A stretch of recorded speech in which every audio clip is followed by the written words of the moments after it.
I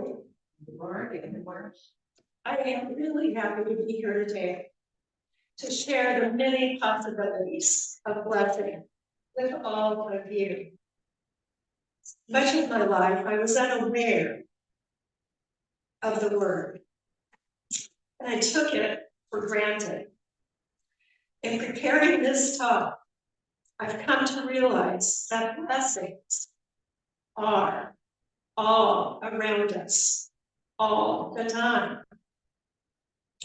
Yet we often take the word for granted. As I said, at least I have. When we sneeze, someone will say, bless you. And I'll say, thank you. And forget about it. But in reality, it's an exchange of spiritual well-being between the two of us. I'm not going to take it for granted anymore. In preparing this talk, my mind has been opened to the depth and meaning of the word blessing. Personally, I think when we recognize blessings, they are gateways to seeing love in action in our lives. By the end of our time together today, my hope is that you each begin to see, to be more aware of the blessings in your lives moment to moment. In New Thought, we believe that we are born with a spark of the divine in our human form. We grow awareness of the divine essence in us through our many and varied human experiences. The divine gives us blessings to help us grow in our awareness of love and wisdom, and us reassurance that the divine is in all things, including us. You could say the aspect of the divine in us expands as our awareness of blessings deepens. One type of blessing that we get, just rearrange here. One type of blessing that we witness and experience is the kind that we perceive as gifts. These are blessings of approval, perhaps from the divine, or a surprise gift from someone. But the surprise of the gift delights us as well as surprises. A gift as a blessing can be as simple as traffic being lighter than usual, or an easily found parking place in a really difficult parking lot. Another kind of blessing can be a little bigger. The gift can be bigger. I had friends who moved from New Mexico to Baltimore, and they were so surprised by how easy everything was. The movers showed up on time, they were the right price, everything arrived at the new location, and nothing was broken or lost. We often say, it is a blessing when a healthy child is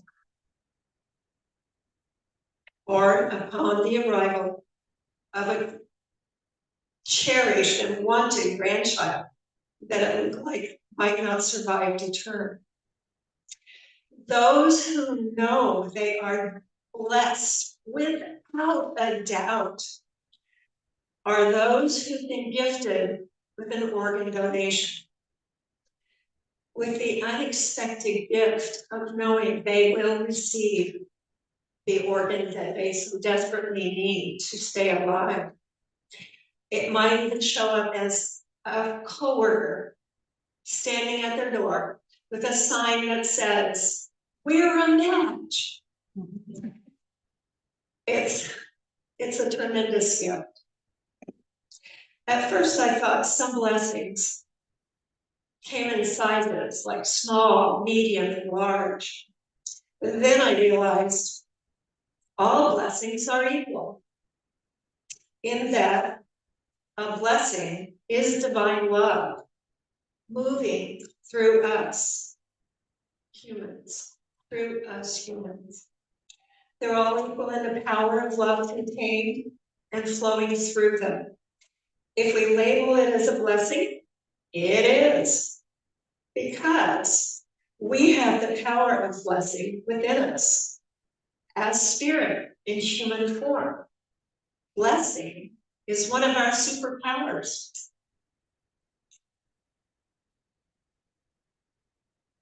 My favorite form of blessing are the blessings given in ceremonies and through rituals. Ceremony is how we begin each Sunday morning in this church with the ritual of lighting a blessing candle, making our time together sacred. All that we say, sing, hear, and pray is a part of a sacred ritual and experience of the divine's blessing. As a minister, I have favorite ceremonies. One is the blessing of babies and children by their parents and relatives, proclaiming that they will be raised, that they will raise the young ones with divine love in their hearts. Weddings, of course, include the blessings offered by the minister for the wedding officiant, by the wedding couple, and any participants during the ceremony.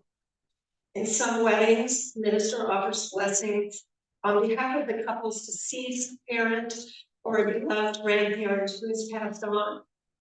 The vows spoken by the couple to each other are blessings because they are the words spoken to each other, encapsulating what they are offering the other by way of blessings and commitment to their new togetherness. The minister or wedding officiant blesses the rings to be exchanged. The final blessing of the ceremony comes from the minister when they are pronounced married and they hear the words, "You may kiss." Wedding guests are often reminded of the joy of their own weddings. Funerals and celebrations of life are sacred ceremonies that acknowledge the quality of the person who has crossed the veil.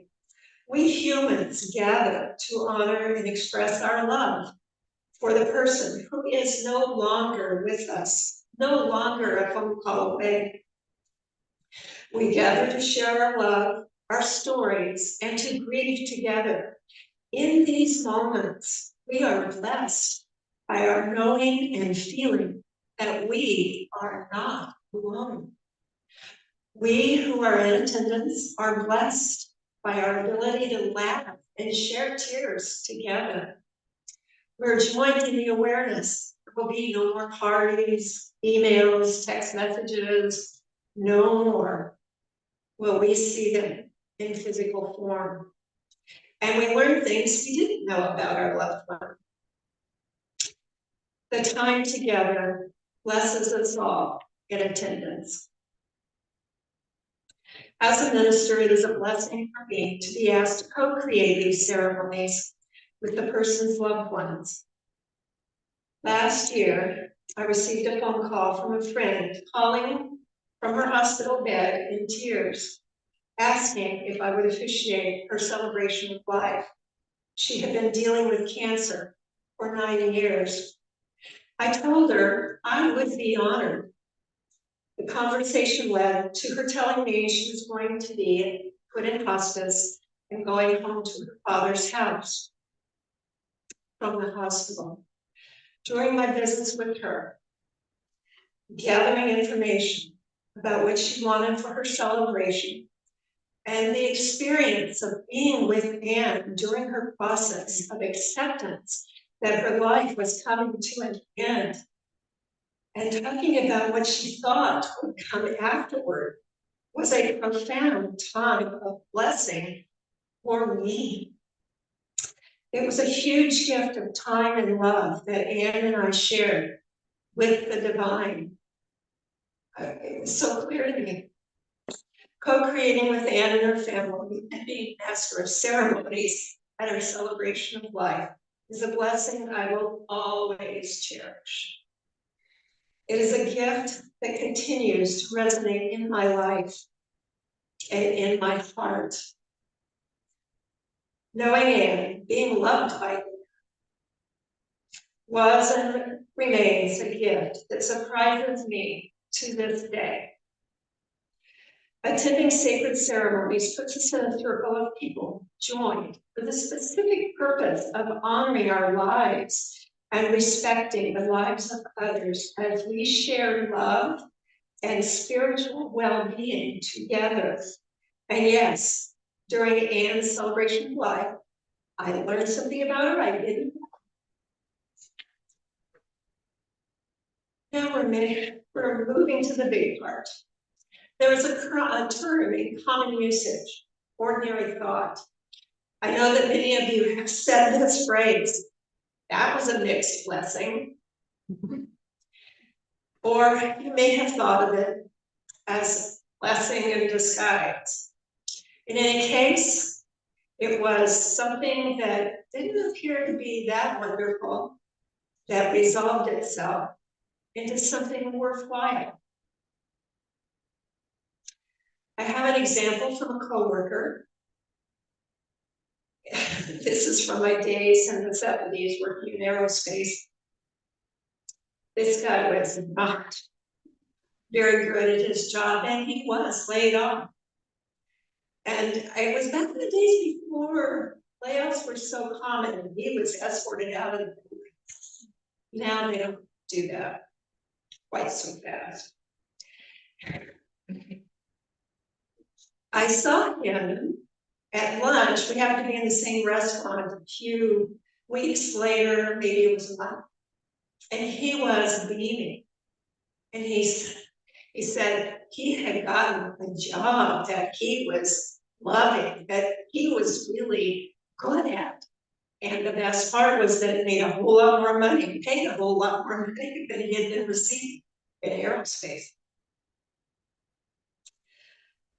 We and all of humanity are facing many opportunities for blessings in disguise.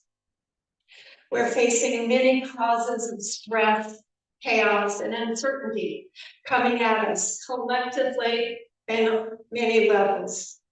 Humanity as a whole is beginning to experience loss of certainty, loss of trust, and fear around the institutions and laws that have ordered our lives.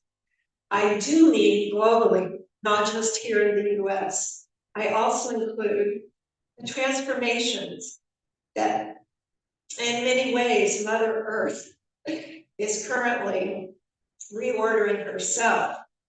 It is an experience that we are sharing with her and all others on the planet. In the US, many people are surprised and devastated to hear right now that their government jobs are gone, that they have been fired for no cause. Here's what we can do for them. And also to reassure ourselves, we in New Thought firmly believe in the power of prayer. I ask you to pray and trust with your heart wide open that their situations will be quickly resolved and ultimately come to be viewed as blessings in disguise. I ask each of you to hold hope for them, that they find faith in the divine and are able to cling to the good in their lives, supporting them through the confusion of this time. Because we believe that prayer is powerful. It is important to hold in prayer these people that we don't know. As I believe, all prayers of goodwill are delivered as blessings. In fact, here in Oregon, there was some research done on the power of prayer, and they did it in a hospital. People who were going through surgery, there was a group who did not know they were being prayed for. There was a group that knew they were being prayed for, and a third group who were not being prayed for. And the group that didn't know they were being prayed for recovered really well, very quickly, healing. The group that knew they were being grieved for really recovered well and healed. And then the others are the ones that had the complications of healing. I know that these strangers that we pray for, I'm repeating this, will feel moments of spiritual well-being. Okay, water.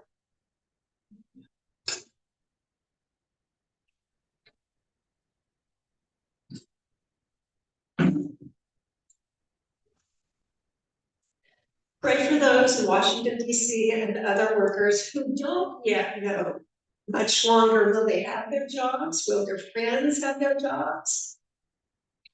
I ask you to hold the vision that they will eventually see and recognize the blessings arising through these experiences. I ask you to keep your focus on the possibility that many blessings are in process of revelation and will be revealed in divine time, in divine synchronicity. Pray for them from this attitude, and it will turbocharge your prayers. It will turbocharge the love flowing through you.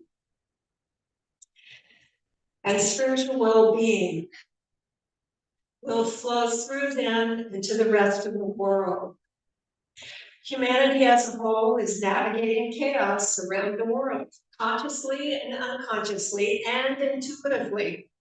I am calling this chaos blessings in disguise, for I trust that a greater good is in process, that all of the disadvantages will eventually be proven to be greater than what is being lost or seems to be lost. As we feel the pain and fear of the chaos, of the uncertainty of these times we are living in, here and around our country and throughout the world, let us hold on to our focus, our faith, our knowing that better times will be revealed. Let us focus our faith in divine love. At this time, as it appears, institutions are being dismantled, not just in our country. Lies are held as truth, not just in our country. People are taking sides and not listening to each other, not just in our country.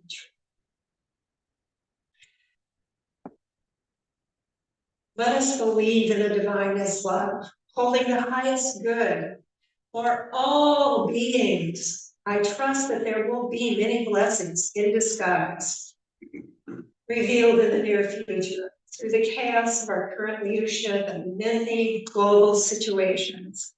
I believe strongly, and I hope that you do also, that divine love is holding the highest good for all humanity and for the earth.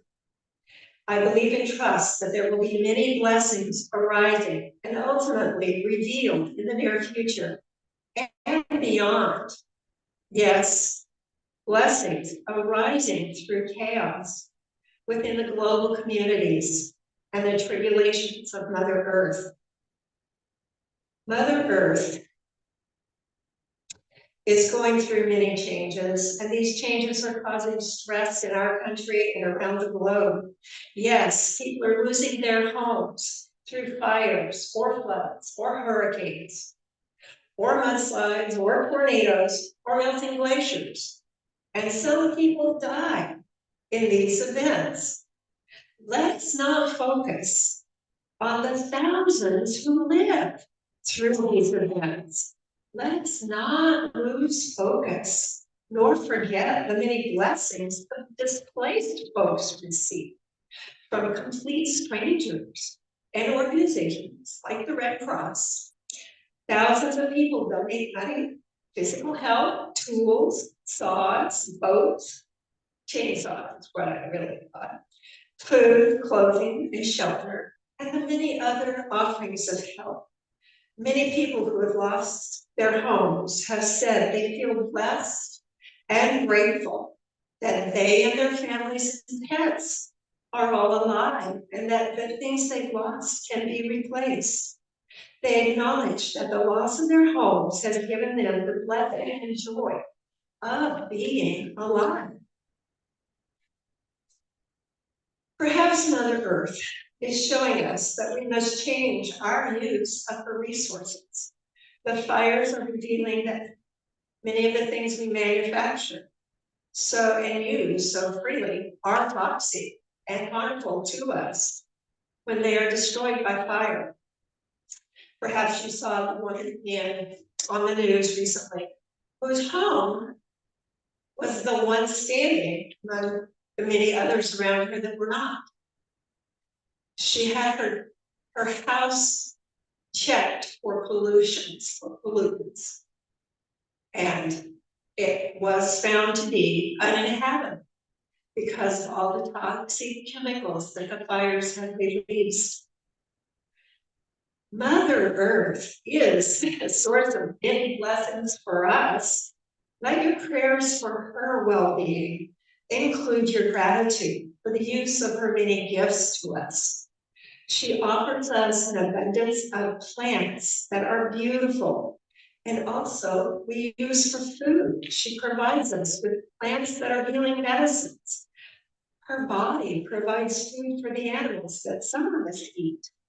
One of her less tangible gifts to me has been understanding of life cycles and the beauty in all stages of life in human form. I have taken Mother Earth for granted, I admit it, but now I let her know that I am truly grateful for the use of the substance of her body. Pray for the highest good, for the well-being of Mother Earth through the love in your heart for her. When you find yourself, I have no doubt that this is an incredibly important point in my talk today. When you find yourself sharing others' feelings of how awful things are, I ask that you notice and then forgive yourself. Forgive yourself for doubting that your prayers are powerful. When you find yourself becoming afraid for the state of our economy or the world economy, forgive yourself. Forgive yourself for doubting that a better form of sharing and circulating goods is possible in process of being birthed and will be revealed in the future. Forgive yourself for wanting it right now. Yeah, thank you for the laugh. Remind yourself that divine love's blessing is in process of being revealed in a myriad of ways, much as the beauty of a sparkling diamond is first seen as a rock. The rock's beauty comes through the shaping, cutting pieces away, polishing, and buffing until its sparkling beauty is revealed by the jeweler's creativity. A diamond's beauty is never revealed in an instant. We need our prayers for humanity to become the crucible that aids the divine in revealing the highest good in ways that help our human self maintain hope through the slow unveiling of the blessings that are currently hidden from our human eyes. I believe that as the many disadvantages fall away and the better ways of life will be revealed for everyone in time. In time. And there will be glimmers now and then. What does it mean to be blessed? It could mean that we accept whatever arises, knowing and trusting there is a purpose that we may not see in a specific experience or situation. Being blessed is to be in a spiritual state of being. I ask you to carry it forward into the universe. We must find ways to hold fast to the good that the divine is creating right now. Even when we feel we don't see it, or aren't hearing it, or aren't feeling it, we must give ourselves when we fall into moments of fear and uncertainty. And remember to pray for the highest good for all beings and for the earth. Experiencing blessings is experiencing divine love moving through us. I have a blessing that is both a guided meditation and a prayer that will end in a time of silence. You're invited to close your eyes if you feel like it. And just take a few calm breaths. In this moment, divine love is glowing in our hearts and blessing all of us. Feel this glow of love in your heart as warmth. In this moment, divine love as the radiance of joy flows through us, touching all hearts gathered here. Feel this joy overflowing through you. And should you want to laugh, go right ahead.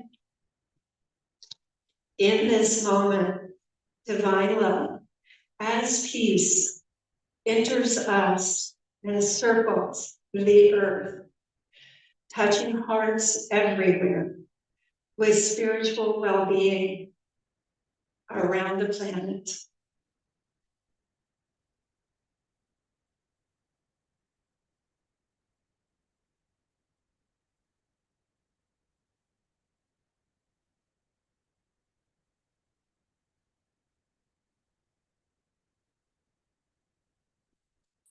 And now gently bring your awareness to this moment.